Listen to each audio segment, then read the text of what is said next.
आभार सभापति महोदय। सभापति महोदय, देश के पूर्व प्रधानमंत्री चौधरी चरण सिंह जी ने कहा है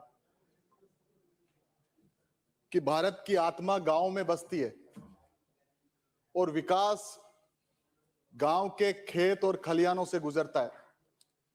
मगर वर्तमान परिप्रेक्ष्य में किसान और कृषि दोनों की स्थिति बड़ी नाजुक है। आदरणीय सभापति महोदय, विकसित राजस्थान 2047 की बात कर रहे हैं। वर्तमान में किसान खून के आंसू बहा रहा है। 4.3 ट्रिलियन डॉलर इकोनॉमी की अर्थव्यवस्था की बात करते हैं, पर सवाल यह है सरकार से कि किसानों की टूटी हुई उम्मीदें और हकीकतों पर क्या ये अर्थव्यवस्था खड़ी की जा सकती है। आदरणीय सभापति महोदय, जिसकी हथेली पर लकीरें नहीं छाले लिखे हैं, कृपलानी जी, जिसकी हथेली पर लकीरें नहीं छाले लिखे हैं, उसी किसान ने देश और प्रदेश के उजाले लिखे हैं। सभापति जी, आर्थिक समीक्षा 2025-26 के अनुसार कृषि की वृद्धि दर स्थिर मूल्यों से घटकर 0.22 यानी शून्य के बराबर हो गई है। ये सिर्फ एक आंकड़ा नहीं है, ये हमारे किसानों की आय, उसकी मेहनत और उसके भविष्य पर प्रश्न चिन्ह है। सभापति महोदय,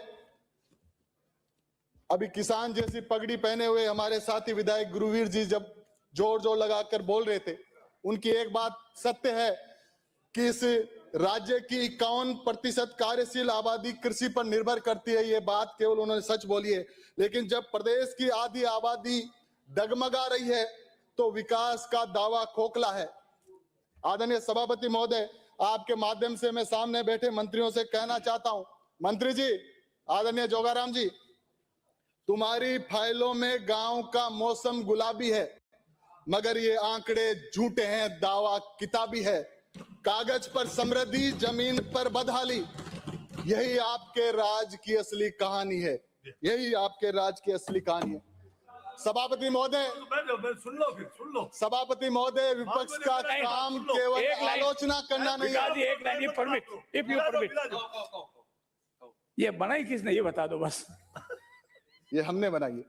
सभापति महोदय, विपक्ष का काम केवल, सदस्य आपका समय समाप्त हो रहा है। विपक्ष का काम केवल आलोचना करना नहीं है। बात करोगे तो आपकी बात रह जाएगी। विपक्ष का काम केवल आलोचना करना मात्र नहीं है, विपक्ष का काम समाधान बताना भी है। समाधान सुनिए कृषि मंत्री जी, सहकारिता मंत्री जी, कृषि क्षेत्र के लिए अलग समग्र कृषि पुनरुद्धार पैकेज की घोषणा की जाए। सिंचाई परियोजना में कम से कम 25% पूंजीगत वृद्धि की जाए। सहकारी बैंकों और प्राथमिक साख समितियों का पुनर्गठन कर विशेष पैकेज बनाया जाए। सभापति महोदय, फसल बीमा के दावों का भुगतान 60 दिनों के भीतर अनिवार्य किया जाए। कृषि आधारित खाद्य प्रसंस्करण उद्योगों को ग्राम स्तर पर प्रोत्साहन दिया जाए। महोदय, राज्य में बेरोजगारी दर 4.7% है, राष्ट्रीय औसत 3.5% से अधिक, और सरकार रोजगार नीति 2026 लाने की बात करती है। 15 लाख लोगों को रोजगार देने के लक्ष्य की बात करती है। मैं पूछना चाहता हूं, कृषि और किसान को मजबूत किए बिना क्या रोजगार संभव है? आपने ग्रामीण विकास में वृद्धि दिखाई है, लेकिन कृषि उत्पादकता, न्यूनतम समर्थन मूल्य की गारंटी, फसल बीमा पर पारदर्शिता पर ठोस प्रावधान आपने नहीं दिखाया है। इन सब पर सरकार की चुप्पी दिखाती है कि आपके लिए किसान कोई मायने नहीं रखता। सभापति महोदय, किसान का हल चलता है तो देश की धड़कन चलती है, और किसान की सांस आज उधार हो गई है। खाद उधार, बीज उधार, बिजली उधार, डीजल उधार, और अब तो उम्मीदें भी किसान की उधार हो गई है। सभापति महोदय, आपको पता है 2 दिन पहले ओलावृष्टि से, बेमौसम बारिश से किसानों की उम्मीद टूट गई है। हमारे पूर्वज कहते थे कि राम रूठ जाए तो राज से आशा रहती है, लेकिन ये राज और सरकार दोनों किसानों के पसीने की मूल्य नहीं दिला पा रहे।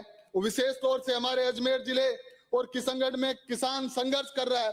उनके हौसले बुलंद है, पर आवश्यकता है सरकार किसानों के साथ कंधे से कंधे मिलाकर चले। आदरणीय सभापति महोदय, धरती माँ का सीना चीरकर अन्न उगाने वाला किसान सुरक्षित और समृद्ध नहीं होगा तो विकास का हर मॉडल अधूरा है। धरती पर पसीना गिराने वाला अगर निराश है तो मैं मानता हूं लोकतंत्र की नींव भी कमजोर हो रही है। सभापति महोदय, मैं किसान का बेटा हूं, किसान का दर्द जानता हूं। सरकार, यहां ऊर्जा मंत्री जी भी बैठे हैं, सरकार खड़ी फसल में ये हाई टेंशन खंबे गाड़ने के नाम पर रोज किसानों की खड़ी फसल को बर्बाद कर रहे हैं। रोज सोशल मीडिया पे रोती हुई महिलाओं के वीडियो आ रही है। क्या सरकार इतनी संवेदनहीन हो गई है? मैं बताना चाहता हूं, किसान वो है जो जेठ के महीने में भरी दोपहरी में, आषाढ़ के महीने में गर्मी में खेत में खड़ा रहता है। किसान वो है जो सावन और जेठ की कड़कड़ाती काली बिजली में सांप बिच्छुओं से डरे बिना अपने खेत की रखवाली करता है। और आप ग्रीनफील्ड एक्सप्रेस के नाम पे, भारतमाला प्रोजेक्ट के नाम पर किसानों की बेशकीमती जमीन को आप छीनना चाहते हो, किसान के साथ साजिश करना चाहते हो। हम पूरी तरह से विरोध करते हैं। किसान की जमीन का एक बीघा भी हम जाने नहीं देंगे। और आज तक लिखा है, किसान का जिसने खेत उजाड़ा है उसका पतन तय है, उसका पतन तय है। सरकार सत्ता पक्ष में मेरे बेटे साथियों सुने, सहकारिता पे मैं आता हूं। सहकारिता को केवल एक विभाग नहीं है, ये ग्रामीण अर्थव्यवस्था की आत्मा है। ये किसानों की, मजदूरों की, महिलाओं की, छोटे उद्यमियों की सामूहिक शक्ति का नाम है। प्रदेश में सहकारिता केवल विकल्प नहीं है, अनिवार्यता है। प्राथमिक कृषि साख समितियों PACS का आधुनिकीकरण स्पष्ट रोड मैप नहीं है। सहकारी बैंकों की वित्तीय सेहत सुधारने के लिए सरकार कोई सकारात्मक सोच सरकार की नहीं है। मंडी समितियों में आधुनिक वेयर हाउस, कोल्ड स्टोरेज और प्रोसेसिंग यूनिट को जोड़ने की ठोस योजना कहां है? सिर्फ ऋण की सीमाएं बढ़ाने से सहकारिता मजबूत नहीं होगा। वक्त बदलेगा, हालात भी बदलेंगे। एक दिन किसान की मेहनत के भी खिलेंगे, किसान की मेहनत के रंग भी खिलेंगे एक दिन। सभापति महोदय, पूरे अजमेर जिले में बीमा कंपनियां लगातार मनमानी कर रही है। खरीफ फसल 2025 में 91,000 से अधिक किसानों ने फसल का बीमा करवाया और आपने केवल 96,000 किसानों को केवल 55 करोड़ के मुआवजे का भुगतान किया है। हमारा पैसा हमारे को समय पे नहीं दे रहे हो तो सरकार, मेरे को लगता है, बीमा कंपनियों से पूरी तरह से मिली हुई है। रबी फसल 2023-24 में 86,000 से अधिक किसानों ने फसल बीमा करवाया। कंपनी द्वारा केवल 48,000 लोगों को मुआवजा दिया है। खरीफ फसल 2024 में 92,000 किसानों द्वारा फसल बीमा करवाया, परंतु 63,000 से ज्यादा किसानों को मुआवजा नहीं मिला। आखिर किसकी मिली भगत है? रबी फसल 2024-25 में 91,000 से ज्यादा किसानों ने फसल का बीमा कराया। 75 करोड़ रुपए बीमा कंपनी को प्रीमियम दिया गया, परंतु मात्र 5,000 किसानों को 12 करोड़ 65 लाख रुपए तक का मुआवजा दिया है। इससे ये लग रहा है कि सरकार बीमा कंपनियों के साथ मिली हुई है। किसानों के हक और अधिकार के हम लिए लगातार हम लड़ते रहेंगे। मंत्री जी, आपको बैठना पड़ेगा। विराजिए आपदा मंत्री जी उठ के चले गए। किसानों को पिछली बार चने में, इसी फसल में चने में ऊंटा रोग लग गया और पूरी फसल नष्ट हो गई। इस बार ओलावृष्टि के कारण पूरी फसल नष्ट हो गई। किसान टकटकी लगा के देख रहा सरकार की तरफ। 2022 में आप लोगों ने कहा था कि किसानों की आय हम दुगनी करेंगे। आपके किसान की आय दुगनी करने का वादे का क्या हुआ? मैं सभापति महोदय आपके माध्यम से सरकार से कहना चाहता हूं कि किसानों को आपदा से नुकसान हुए खरीफ 2023 का मुआवजा पूर्ण रूप से बाकी है। आपने ऑनलाइन पोर्टल पर शो कर रहा है।